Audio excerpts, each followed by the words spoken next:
संत संगतीचे काय सांगू सुख, आपणा पारिखे नाही तेथे.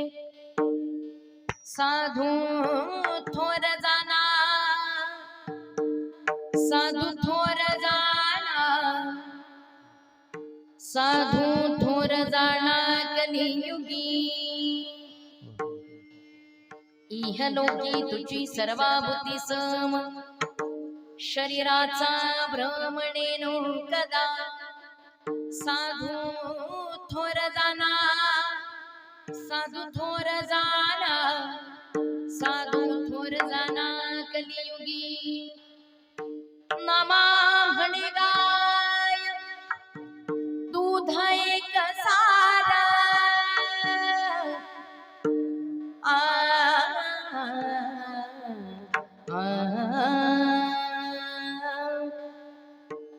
नामा म्हणे गाय दूध एक सारा. साधू निरंतर वरते तैसा. साधू थोर जाना, साधू थोर जाना, साधू थोर जाना कलियुगी. विठ्ठला विठ्ठला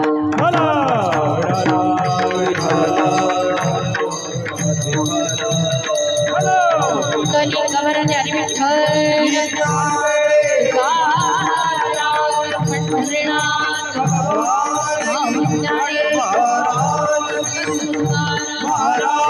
सद्गुरु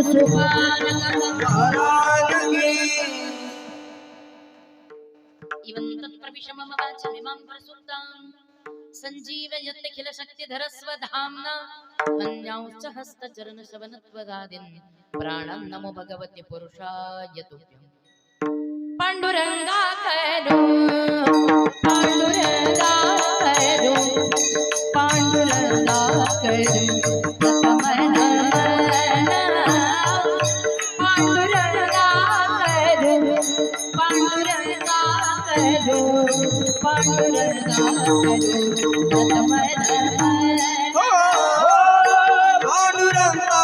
करो. पांडुरंगा करो, पांडुरंगा करो प्रथम नमन. पांडुरंगा करो, पांडुरंगा करो, पांडुरंगा करो, पांडुरंगा करो प्रथम नमन. दुसरे चरण सलतातिया, दुसरे चरण सलतातिया. दत्ता कृपाने, दत्ता कृपाने गतीचा विस्तार. दत्ता कृपाने, दत्ता कृपाने, दत्ता कृपाने गतीचा विस्तार. दुसरे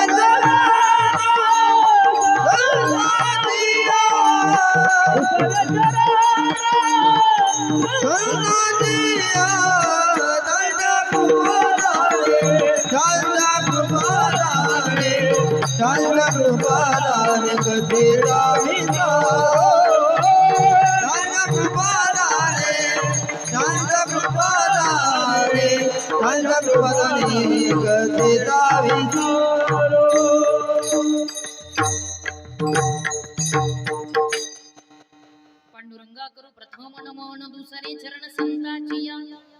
त्यांच्या कृपादाने कथेचा विस्तार. बाबाजी सद्गुरुदास तुका. ओम नमो ज्ञानेश्वर, करुणा करा दयाळा. तुमचा अनुग्रह लादलो, पावन झालो चराचरी. नमो सोपान देवा, मुक्ताई परेशा.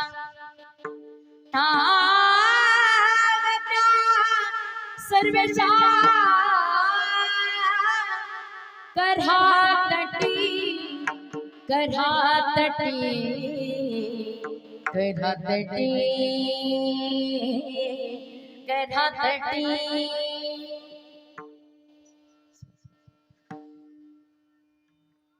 संत संगतीचे काय सांगू सुख, आपणा पारिखे नाही तेथे. साधू थोर जाना, साधू थोर जाना, साधू थोर जाना कलियुगी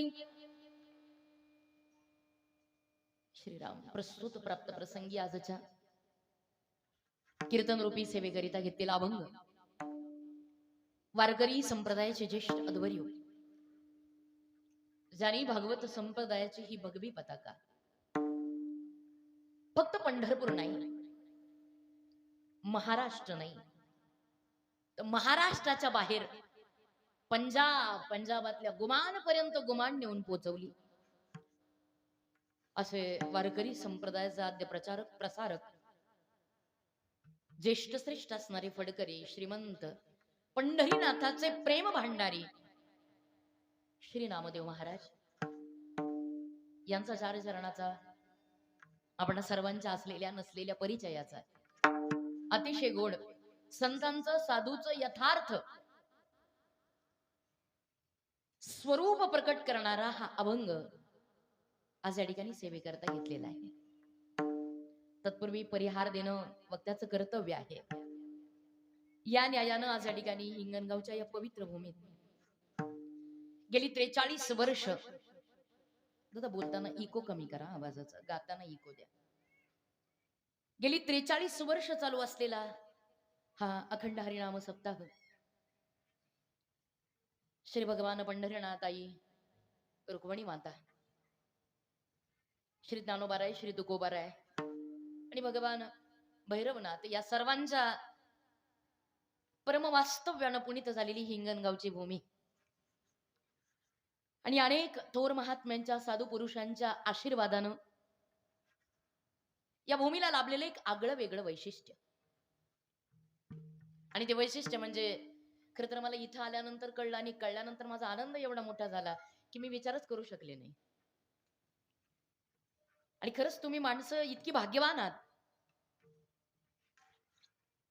मला मुळात प्रश्न पडला की इथं आल्यानंतर बापरे, ही भूमी अशी आहे की ज्या महात्म्याचं नाव आणि ज्या महात्म्याची सेवा मला वयाच्या 4थ्या इयत्तेत असेपर्यंत करायला मिळाली.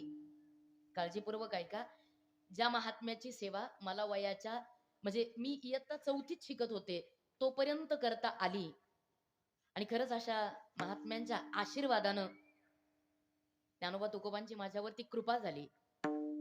या सगळ्या अनेक महात्म्यांमध्ये एक नाव आहे, ते नाव म्हणजे वैकुंठवासी मारुतीबा बागडे. म्हणजे आश्चर्य वाटेल तुम्हाला या गोष्टीचं. माझा जन्म सासवड जवळ दिव्याचा आणि आपसुकच सोपानदेवांच्या समाधी सोहळ्याच्या वेळेला बागडेबुवांच्या ज्या अनेक भजन सेवा, त्या अनेक भजन सेवांमध्ये माझ्या बाबांनी, आता इथं बापू आहेत, बापूंना कदाचित माहिती असेल, बाळासाहेब झेंडे, आणि बाबांच्या कित्येकदा बाबांनी भजनाला साथ केली बागडेबुवांना. आणि ती साथ करत असताना कायम ज्याही वेळेला बागडेबुवा दिव्याला यायचे त्यावेळेला बागडेबुवांना काय माझ्या पद्धतीनं माझ्या वयाने त्या वयानुसार मला त्या महात्म्याची जी सेवा करता आली. आज हे जे एवढंस काही अंशाचं गाणं आहे त्यांच्या, ते त्यांच्याच आशीर्वादाचं आहे. आणि हे कदाचित न विसरण्याजोगी गोष्ट आहे. इथं आल्यानंतर ज्यावेळेला महेश दादांना मी विचारलं, म्हटलं हा फोटो तुमच्या हँडबिल वरती कसं काय, त्यावेळेला मला अनेक जण तिथं उपस्थित होते, जितेंद्र दादा वगैरे सगळी माणसं, या सगळ्यांनी मला सांगितलं, ताई ही विभूती आमच्या गावची आहे. आणि त्यावेळेला खरंच असं वाटलं की आज या सगळ्या गोष्टी इथं का जन्माला याव्यात, इथं का उदयाला यावं. सगळं या प्रत्येक गोष्टी पाठीमागे काहीतरी कारण आहे, या प्रत्येक गोष्टी पाठीमागे काहीतरी परंपरा आहे, या प्रत्येक गोष्टीच्या पाठीमागे खरंच या भूमीचा एवढा मोठा वरद हस्त आहे की पवित्र ते कुळ, पावन तो देश, जेथे हरीचे दास जन्म घेते. आणि खरंच आदरणीय बागडेबुवांसारखा हरीचा दास या भूमीत जन्माला आला आणि या भूमीला पावन केलं की ज्या काळामध्ये अहो आता मिनिटाला प्रसिद्धी आहे ना, मोबाईलच्या माध्यमातून, मिनिटाला रील्सच्या माध्यमातून, इन्स्टा, फेसबुक, ट्विटर, कितीतरी गोष्टी आहेत की एका मिनिटाला आपण प्रसिद्धीच्या जोतात आहोत. पण एक काळ होता की कोणतीही प्रसिद्धी माध्यम नसताना ज्या माणसांनी केवळ आणि केवळ रियाजाच्या बळावरती अभ्यास करून जी माणसं नावारूपाला आली आणि ज्या माणसाने फक्त या पुणे जिल्ह्यात नाही तर महाराष्ट्राच्या कानाकोपऱ्यात कुठेही जा, बागडी बुवा म्हटलं की त्यांचं नाव आदराने घ्यावं, असं नाव तुमच्या गावात जन्माला आलं हे तुमचं भाग्य आहे. आणि खरंच मला आज आज डोळे भरून येत आहेत, कारण ज्या महात्म्याची सेवा मला लहानपणी करता आली, मला स्वप्नातही वाटलं नव्हतं की त्या महात्म्याच्या भूमीत येऊन मला कीर्तन करता येईल. आज हा एवढा मोठा आनंदाचा क्षण आहे की अगदी मारुतीबा बागडे असतील, तुळशीरामबुवा दीक्षित असतील, हरिभाऊ रिंगे असतील, आमच्या इकडचे मारुतीबुवा रावडे असतील, या सगळ्या माणसांच्या संगतीत माझं लहानपण गेलं सोपानदेवांच्या आशीर्वादानं. आणि त्याच्यामुळं आज बाबांच्या, असं मला एक वाटतं, बाबा देहाने जरी इथं नसतील पण निश्चितच इथे कुठे ना कुठे एखाद्या छोट्याशा का अंश स्वरूपात का असेना ते नक्कीच ही सेवा ऐकत असतील आणि त्यांना निश्चित आनंद होईल अशीच सेवा करण्याचा मी प्रयत्न त्यांच्या आशीर्वादानं करेन. विठ्ठल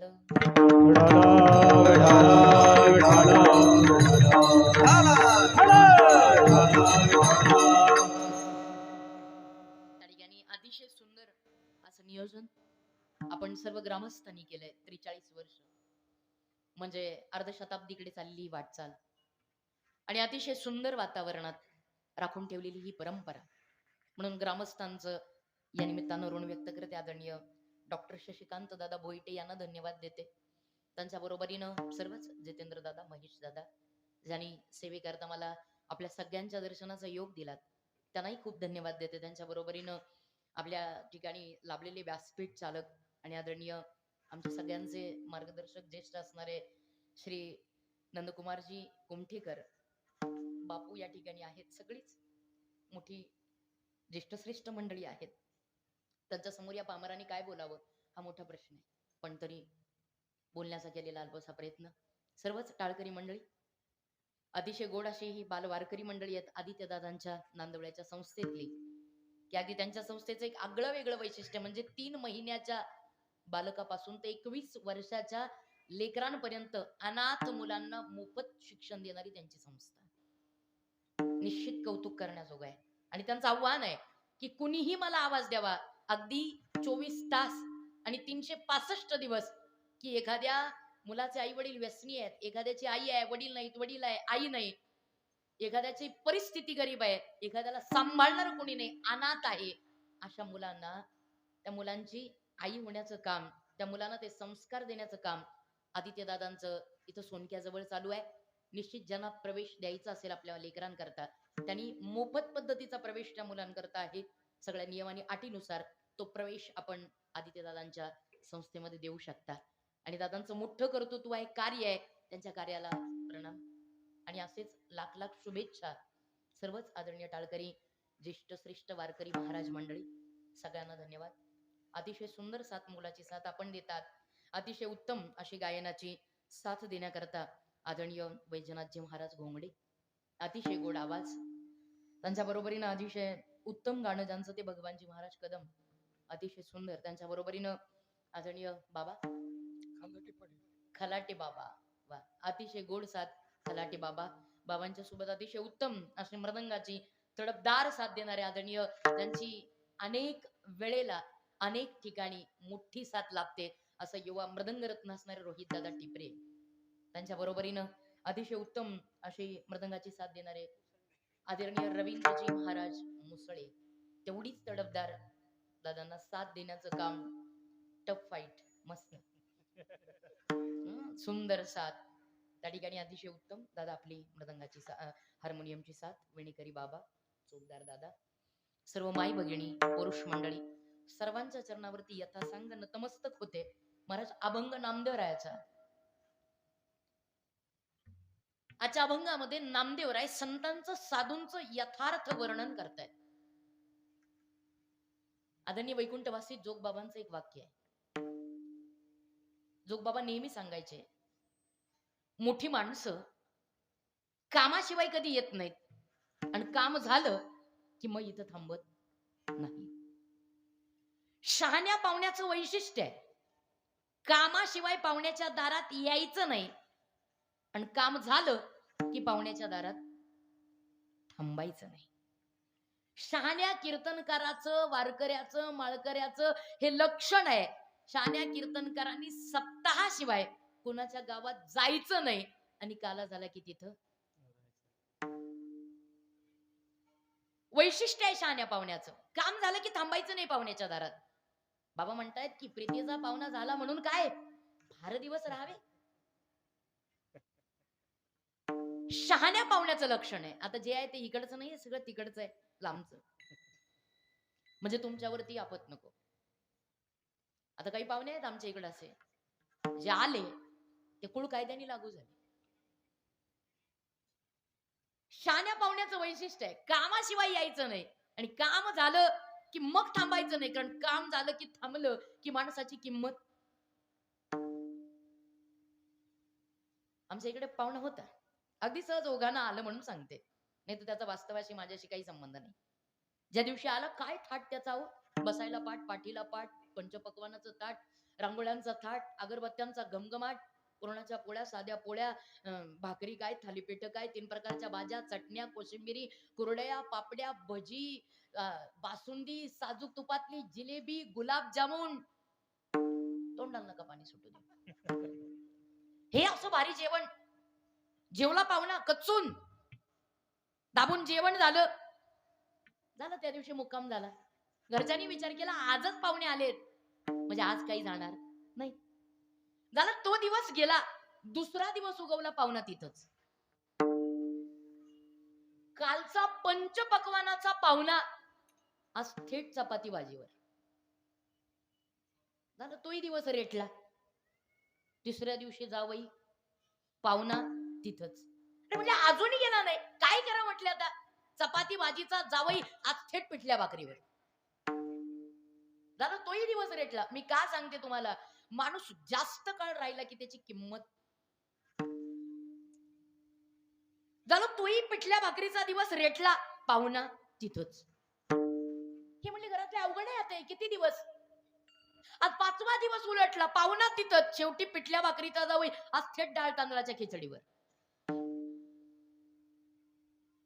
तोही दिवस रेटला आणि आता मात्र घरच्या बायका वैतागल्या.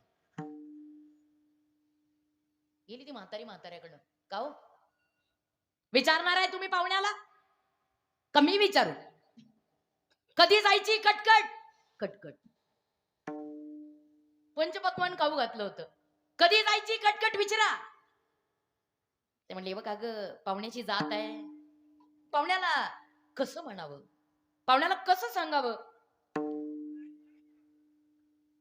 की थांबू नका किंवा जा किंवा कोणत्या वेळेला गेलं पाहिजे हे आपण सांगणं कामाचं नाही. कारण आपली परंपरा आहे भारतीय संस्कृतीची, अतिथी देवो भव. जा म्हणणं आपल्या नियमात नाही. पाहुण्याला तुम्हाला जमणार आहे का बघा, नाही तर म्हणले मी विचारते पाहुण्याला, तुम्हाला बोलायला म्हटली काय जायचंय, जाऊ दे राहू दे, अतिथी परंपरा आहे. तुम्हाला बोलायला काही जात नाही. पाहुण्याला दिवसाच्या 6 भाकरी खायला घालून माझी मनगट घायला आली. तुम्हाला जमणार आहे का बोला, नाही तर मी विचारते. हे बघ म्हणले बाई तू विचारण्याच्या भानगडीत पडू नको, जे काही आहे ते मी मिटवून घेईल. फक्त एक काम कर, तुला पाहुणा नकोय, नको नको असलेला पाहुणा घालवायचाय, घालवायचाय. नको असलेला पाहुणा तसं तर जा म्हणणं आपल्या परंपरेत नाही, पण नको असलेला पाहुणा घालवण्याची युक्ती माझ्याकडे आहे. कोणती? सोपी आहे, बोला लवकर. सोपी आहे पण तुला माझ्याशी युती करावी लागेल. म्हणली बरोबर आहे, सध्या युतीशिवाय काम नाही. केली युती, बोला काय काय काम आहे. म्हणजे बघ सकाळ होईल, सकाळ झाली की झाल्याबरोबर मी तुला सांगेल पाहुणे आले चहा टाका. मग तू आतून सांगायचं साखर संपली. जाग्यात ना तुम्ही, आतून सांगायचं साखर संपली. मग मी बाहेरून तुला म्हणेल अहो संपली असेल तर घेऊन या. मग तू आतून सांगायचं तुमचे पाय मोडले का दुकान जवळ आहे, तुम्ही घेऊन या. मग अगं एवढं ऐकलं की अशी तळपायाची आग मस्तकाला जाईल, असा राग अनावर होईल आणि अनावर झालेल्या रागानं पाय आपटत फारच लाल होऊन हातात काठी घेऊन आत धावल. पण आई मारताना ठोका कणगीवर टाकत. कणगी कळते ना, जुन्या माणसांना कळणारच, नवीनांना जरा अवघड आहे.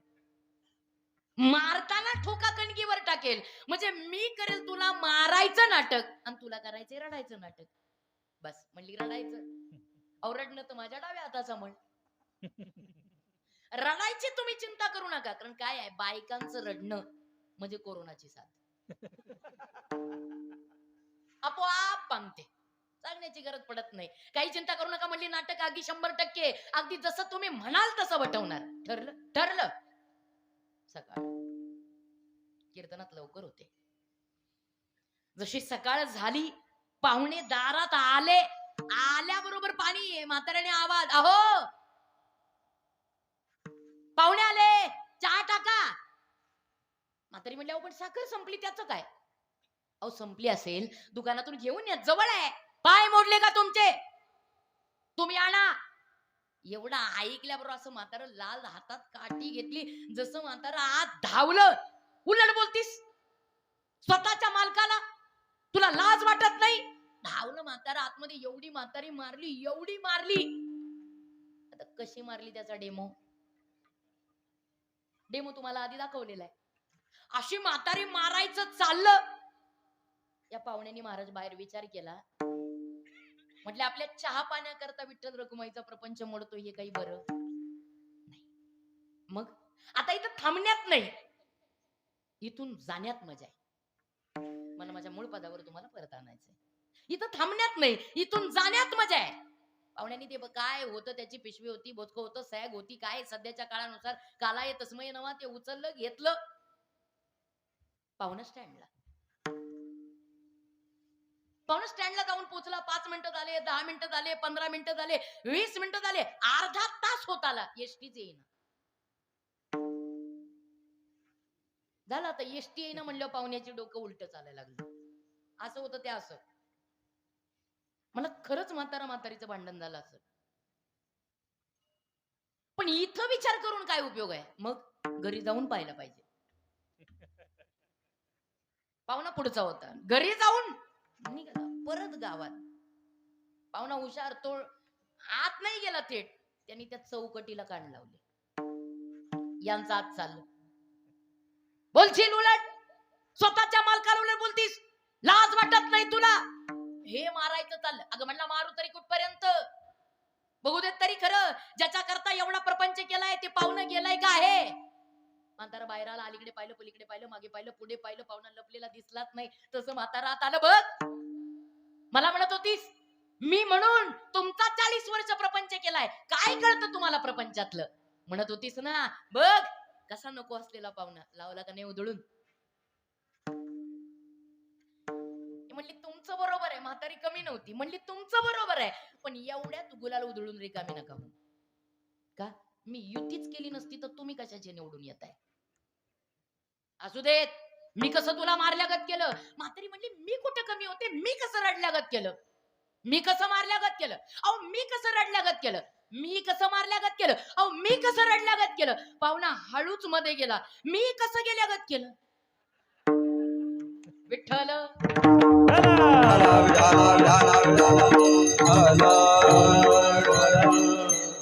विनोदाचा भाग सोडून द्या, मला मूळ मुद्द्याकडे तुम्हाला आणायचंय.